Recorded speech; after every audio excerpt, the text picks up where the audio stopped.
Assalamualaikum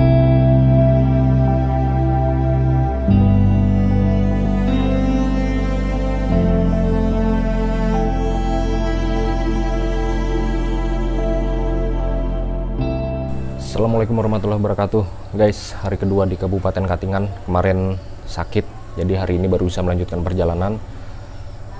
Jarak yang akan kita tempuh nanti mungkin kurang lebih berapa ya? 30 menit kalau nggak salah, melalui jalan darat. Nah, niatnya mau lihat panorama alam di sepanjang jalur yang nanti akan saya lewati, karena kota sudah sangat membosankan buat saya. Jadi saya memilih untuk melanjutkan perjalanan ke pelosok negeri.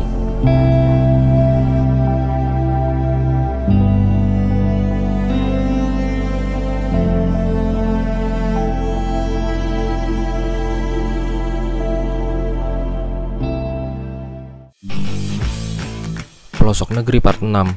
Katingan memang menarik untuk menjadi medan petualangan. Dari desa Tumbang Manggu, saya, mertua, istri dan ipar, kami berlima berangkat menuju pelabuhan Peri Penyeberangan. Perjalanan hanya memakan waktu tidak kurang dari 10 menit. Setibanya di pelabuhan, kami turunkan barang-barang perbekalan dan menunggu sebentar kedatangan feri yang sedang mengantar penumpang ke seberang. Biaya atau tarif feri ini hanya Rp15.000 untuk mobil, Rp5.000 untuk motor, dan bagi pejalan kaki tidak dikenakan biaya alias gratis. Sekilas pandang, terlihat rumah apung dan rumah warga yang persis berada di Dasamba. Tidak bisa dibayangkan saat banjir menerjang desa ini. Dan tahun lalu, saya pun merasakan sendiri terjebak banjir di desa ini selama 3 hari.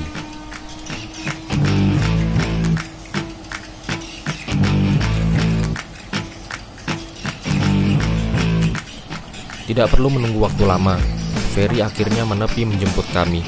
Satu demi satu, penumpang berbondong-bondong menaiki kapal feri. Nah, feri penyeberangan ini merupakan salah satu mata pencaharian warga desa Tumbang Manggu. Jangankan mobil, truk bermuatan full, dan juga ekskavator pernah menyeberangi sungai diangkut dengan kapal feri ini. Wah, benar-benar spektakuler.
Ada hal menarik yang menyita perhatian saya.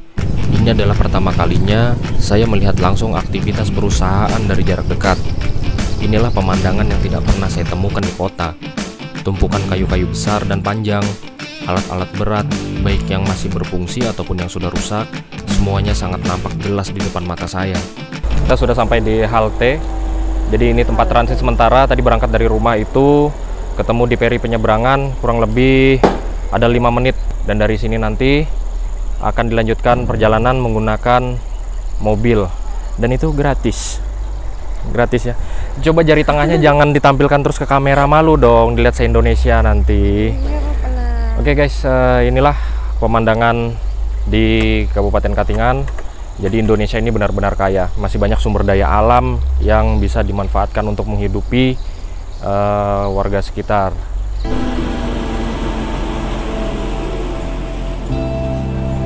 Oh iya kawan-kawan, sesampainya di seberang sungai, kami transit di halte untuk menunggu mobil tumpangan. Nah, di halte inilah kita bisa menumpang mobil milik perusahaan ataupun kendaraan milik warga yang melintas ke arah perjalanan yang sama tentunya ya, untuk sama-sama melanjutkan perjalanan. Dan ini tidak dipungut biaya sama sekali. Dadah dong.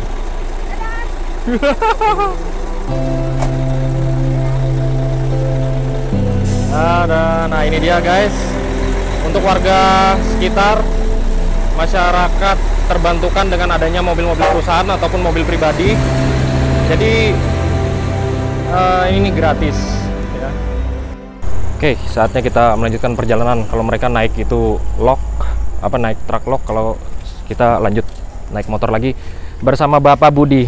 Bapak Budi. Oke, yuk kita lanjut.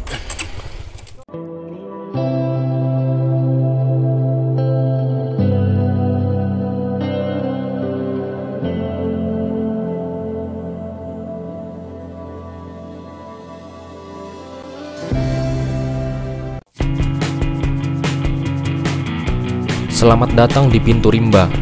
Perjalanan yang sebenarnya pun dimulai. Di jalan perusahaan ini, kami menempuh perjalanan sejauh 25 km. Berbeda dengan di kota, jarak seperti itu bisa saya tempuh dengan kecepatan maksimal 80 km per jam atau lebih. Nah, di jalur ini, entah kenapa ya, rasanya 25 km itu terasa sangat jauh, sangat lama, dan juga mengerikan. Dan sempat terpikir untuk ganti joki motor, tapi hal itu tidak mungkin karena saya kan tidak hafal rute dan rambu-rambu perjalanan ini. Tetapi di balik ketegangan ini, pemandangan alam sungguh memanjakan mata. Terlihat jelas ribuan pepohonan tinggi besar saat posisi kami berada di atas bukit-bukit. Ini benar-benar surganya satwa liar, dan pasti banyak satwa-satwa unik di dalam hutan sana. Medan perbukitan, ini bukanlah jalan biasa kawan-kawan. Jalan ini penuh resiko dan sangat berbahaya. Banyak tanjakan dan turunan yang terjal, diapit oleh jurang, dan banyak juga tikungan tajam dan jalan-jalan yang licin. Jujur saja kawan-kawan, mental saya sempat ciut, dan hati ini selalu bertanya, kapan sampainya sih ini?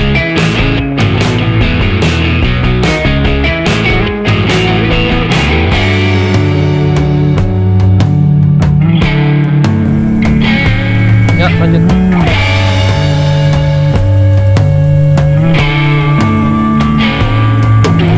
Oke, kita sudah sampai di kilometer 25. Jalannya luar biasa ya. Kalau sudah nanjak banget, kalau turun banget. Selama perjalanan tadi itu kita disuguhkan dengan pemandangan hutan-hutan yang masih sangat alami. Dan jujur, saya takut karena jalannya licin ya. Kecepatan main di 60, main di 40, 60, 40, 60 gitu-gitu aja terus. Karena jalannya tanjakan, jadi nggak bisa kecepatan tinggi. Saya tidak punya altimeter dan tidak tahu posisi sekarang berada di ketinggian berapa mdpl. Yang jelas di pagi hari kita bisa melihat awan menutupi bukit-bukit di sekitaran tempat ini. Tidak ada sinyal dan tidak ada listrik. Ini kenyataan yang harus diterima. Wah, ini apakah kita akan disambut dengan gonggongan anjing?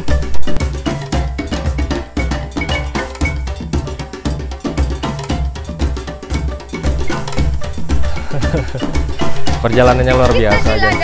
Kita di ladang. Halo guys, kita lagi di ladang guys. Enak tadi naik truk logging. Mobil logging, lain truk itu. Oh, mobil. Perjalanannya cukup mengesankan dan cukup gimana ya, mengerikan ya. Karena buat saya baru pertama kali. Oke, kita mau santai-santai dulu. Gonggongan gerunang seakan-akan mengucapkan, "Halo, selamat datang." Oh iya, kenalkan, gerunang itu nama anjing peliharaan kami untuk menjaga pondokan ini saat ditinggal berladang. Melalui pondokan inilah kedua mertua dan kedua adik ipar saya banting tulang untuk menyambung hidup, menggapai cita-cita. Ada bapak ketemu sama anaknya. Jika di desa, siang hingga sore hari jauh dari kata tenang. Hal ini karena bisingnya suara kendaraan bermotor dan kerasnya suara mesin potong kayu. Nah, di sini begitu tenang dan nyaman untuk berpikir, menuangkan ide, dan menerjemahkan ide. Semua bisa dilakukan dengan santai, tanpa tergesa-gesa, dan tanpa terganggu oleh apapun. Di sini tempat kita ngambil air guys. Ini airnya bersih, bisa dipakai buat mandi, buat masak. Dan air ini juga banyak ikannya. Ini di kamera nggak kelihatan. Nah, ini.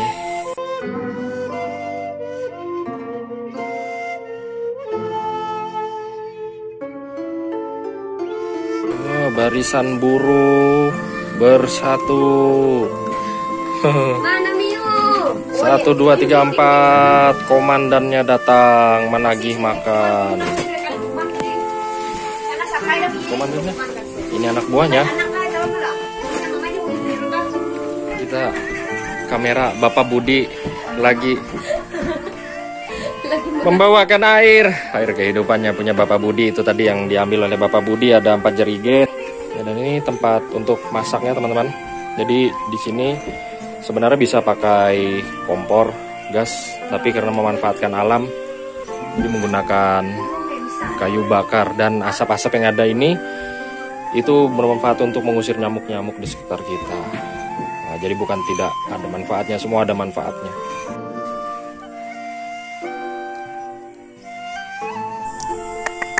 Gerunang. Jangan jilat dong, jangan jilat dong. Datang tapi jangan jilat. Ini yang namanya ladang.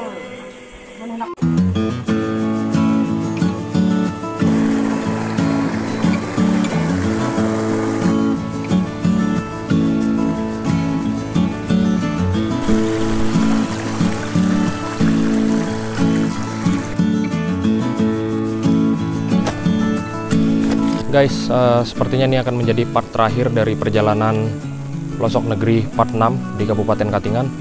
Dan nanti malam mudah-mudahan kita punya kesempatan untuk melihat kegiatan ritual ritual Sangyang. Jadi untuk menyembuhkan berbagai macam penyakit itu nanti malam akan dilaksanakan ritual tersebut. Sampai jumpa di video-video saya selanjutnya di pelosok-pelosok negeri lainnya. Like, komen, dan subscribe.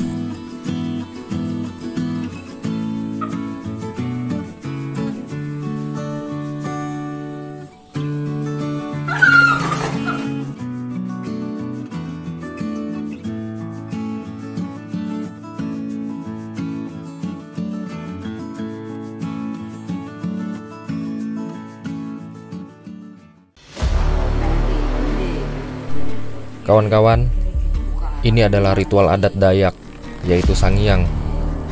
Sangyang ini bertujuan untuk mengobati pasien yang menderita sakit medis ataupun non-medis.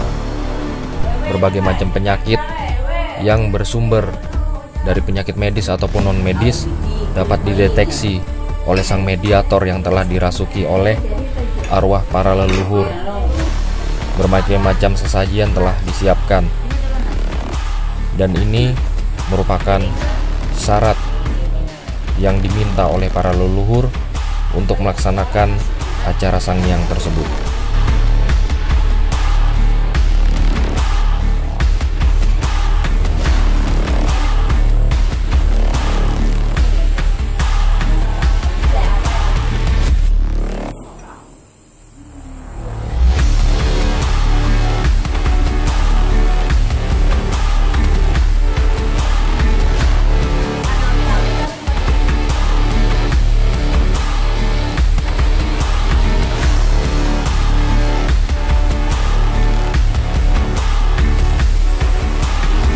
Mantra-mantra pun dibacakan, dan tak lupa sang mediator juga membentengi dirinya agar tidak mengalami hantaman energi yang begitu fatal apabila dia mengobati penyakit yang bersumber dari non-medis. Beberapa arwah leluhur telah memasuki sang mediator, diantaranya leluhur yang bisu. Sang leluhur menggunakan isyarat untuk menjelaskan sebab musabab daripada penyakit tersebut.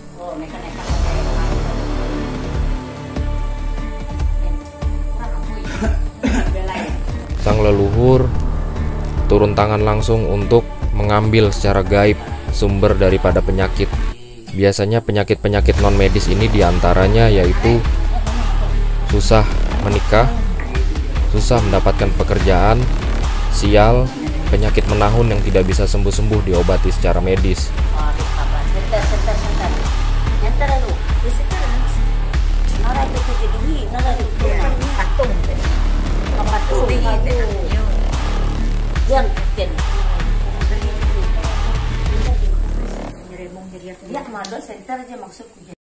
Ninding aja mah.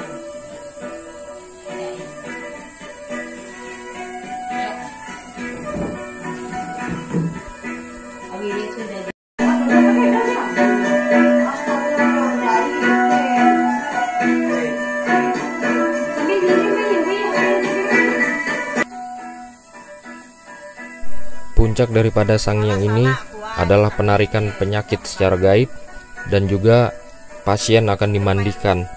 Tujuan daripada dimandikan ini adalah untuk membentengi pasien agar penyakit tersebut tidak kembali lagi, dan juga membuat sang pasien auranya terbuka, yaitu aura positif, agar segala macam hal yang positif mendekat dan menjauhkan diri dari hal-hal yang negatif.